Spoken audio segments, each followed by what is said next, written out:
మాజీ chief secretary LV Subrahmanyam గారిని Telugu Desam party అదేవిధంగా కూటమి ప్రభుత్వం బాగా గట్టిగా వాడేసుకోవడానికి ప్రయత్నం కూడా చేస్తుంది. దాంట్లో భాగంగానే మళ్ళీ ఆయన రంగంలో కూడా దింపేసింది. జగన్మోహన్ రెడ్డి గారి మీద అదేవిధంగా వైసీపీ మీద లడ్డూ ద్వారా, కల్తీ లడ్డు ద్వారా ఏదో ఒక విధంగా నిందలు వేయాలని చెప్పేసి ఆయన దింపినట్టుగా కనిపిస్తుంది. ఎందుకంటే చంద్రబాబు నాయుడు గారు, పవన్ కళ్యాణ్ గారు, నారా లోకేష్ గారు చెప్పే మాటలో ప్రజలు ఎవరు కూడా నమ్మడం లేదు.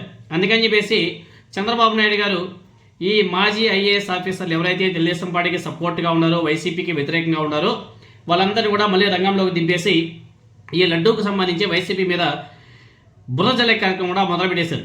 దానిలో భాగంగా నిన్న మాజీ చీఫ్ సెక్రటరీ ఎల్వి సుబ్రహ్మణ్యం గారు లడ్డూకు సంబంధించి ఒక వీడియో కూడా రిలీజ్ చేశారు. మీరు అందరూ కూడా చాలామంది చూసే ఉంటారు. సో ఆయన చేసినటువంటి వీడియో చూస్తే వైసీపీ మీద, వైఎస్ జగన్మోహన్ రెడ్డి గారి మీద నిందలు వేయడానికి ఆయన వీడియో చేశాడు అన్న విధంగా చాలా స్పష్టంగా అర్థమైపోతుంది. ఇంతకీ ఎల్వి సుబ్రహ్మణ్యం గారికి జగన్మోహన్ రెడ్డి గారి మీద, వైసీపీ మీద ఎందుకు కోపం, ఎందుకు వ్యతిరేకంగా మాట్లాడుతున్నాడు, వ్యతిరేకంగా పనిచేస్తున్నాడు అనేసి ఒకసారి పరిశీలన చేస్తే మీకంతా కూడా గుర్తే ఉంటుంది. వైసీపీ అధికారంలో ఉన్నప్పుడు ఎల్వి సుబ్రహ్మణ్యం గారు బదిలీ చాలా వివాదాస్పదమైంది.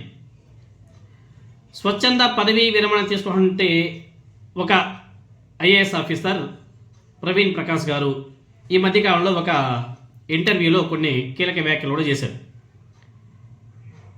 అప్పుడు అర్థమైంది ఎల్వి సుబ్రహ్మణ్యం గారు వైసీపీ మీద, జగన్మోహన్ రెడ్డి గారి మీద ఎందుకు కోపంగా ఉన్నాడు అని చెప్పేసి అప్పుడు చాలామందికి అర్థమైంది. ఎందుకో కారణం తిరుపతి లడ్డు విషయం మీద ఎల్వి సుబ్రహ్మణ్యం గారు తాజా ఇంటర్వ్యూ, దాని గురించి కూడా మీరందరూ కూడా చూసే ఉంటారు. ఎల్వి సుబ్రహ్మణ్యం గారు వైసీపీ ప్రభుత్వంలో ప్రభుత్వ ప్రధాన కార్యదర్శిగా ఉన్నాడు. అప్పట్లో సీఎస్గా ఉన్నటువంటి ఆయన పరిపాలనా విభాగానికి సంబంధించి కొన్ని కీలక ఫైళ్ళ మీద సంతకాలు చేయకుండా కాలయాపన చేశాడు. వైఎస్ జగన్మోహన్ రెడ్డి గారి ప్రభుత్వ నిర్ణయాలకు అడ్డుపడేటువంటి పరిస్థితి ఏర్పడింది ఆనాడు. సో అందుకు జగన్మోహన్ రెడ్డి గారు ఆయన్ను బదిలీ చేశాడు అని చెప్పేసి మాజీ ఐఏఎస్ ఆఫీసర్ ప్రవీణ్ ప్రకాష్ గారు ఒక ఇంటర్వ్యూలో కూడా చాలా స్పష్టంగా చెప్పడం జరిగింది. అదేవిధంగా వైఎస్ జగన్మోహన్ రెడ్డి గారు ముఖ్యమంత్రి అయిన తర్వాత తన ప్రభుత్వ ప్రాధాన్యత పథకాల్లో, అంటే నవరత్నాలు ఏవైతే ఉన్నాయో వాటితో పాటు ఇతర నిర్ణయాలను వేగంగా అమలు చేయాలని చెప్పేసి భావించారంట. ప్రజలకు ఇచ్చినటువంటి హామీలను అమలు చేసే క్రమంలో ఎల్వి సుబ్రహ్మణ్యం గారు కీలకమైనటువంటి ఫైళ్ళ మీద సంతకాలు చేయకుండా ఆలస్యం చేస్తున్నాడట.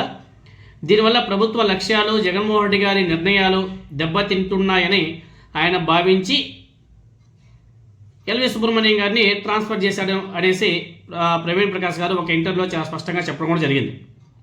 ఒకనొక దశలో ఎల్వి సుబ్రహ్మణ్యం గారు రాష్ట్ర ప్రభుత్వం కంటే తన వ్యక్తిగత నిర్ణయాలకే ప్రాధాన్యత ఇస్తున్నాడని జగన్మోహన్ రెడ్డి గారు భావించి తద్వారా ఆయన తీసుకోవాల్సిన చర్యలు కూడా తీసుకోవడం జరిగింది. ప్రభుత్వ విధానపరమైన నిర్ణయాలకు సహకరించని అధికారి సీఎస్గా ఉండడం సరికాదు అని చెప్పేసి జగన్మోహన్ రెడ్డి గారు భావించి ఆయన సడన్గా బదిలీ చేయడం కూడా జరిగింది. అదేవిధంగా పాలన మీద ప్రవీణ్ ప్రకాష్ గారు కొన్ని కీలక వ్యాఖ్యలు చేశారు. పాలనా వ్యవస్థలో ముఖ్యమంత్రి అత్యున్నత అధికారి అనేసి స్పష్టం చేస్తూ, ముఖ్యమంత్రి ఒక పని చేయమని చెబితే అది చేయాల్సిందే ఎవరైనా సరే. ఆయన నిర్ణయాలను అమలు చేయడమే అధికారుల బాధ్యత. ప్రభుత్వం నిర్ణయించినటువంటి విజన్కు అనుగుణంగా అధికారులు పనిచేయాల్సిందే. ఆ దిశగా సహకరించని పరిస్థితుల్లో ఏ అధికారి సరే వాళ్ళ మీద తప్పకుండా ఎఫెక్ట్ అయితే ఉంటుంది.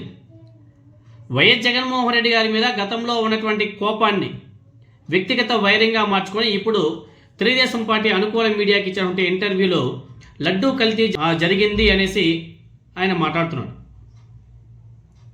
మన ఎల్వి సుబ్రహ్మణ్యం గారు పవన్ కళ్యాణ్ గారు ఆరోపించినట్టుగా లడ్డూలో జంతువుల కొవ్వు లేదని సుప్రీంకోర్టు పరిధిలోని సిబిఐ సిట్ ఛార్జీ షీట్లో ప్రస్ఫుటంగా పేర్కొన్నప్పటికీ వీళ్ళు మాత్రం లేదు ఉంది అనేసి మాజీ ఐఏఎస్ ఆఫీసర్లు కూడా ఈ విధంగా మాట్లాడడం ఎంతవరకు సమంజసం ఒకసారి మీరందరూ కూడా ఆలోచన చేయవలసిన అవసరం లేదు.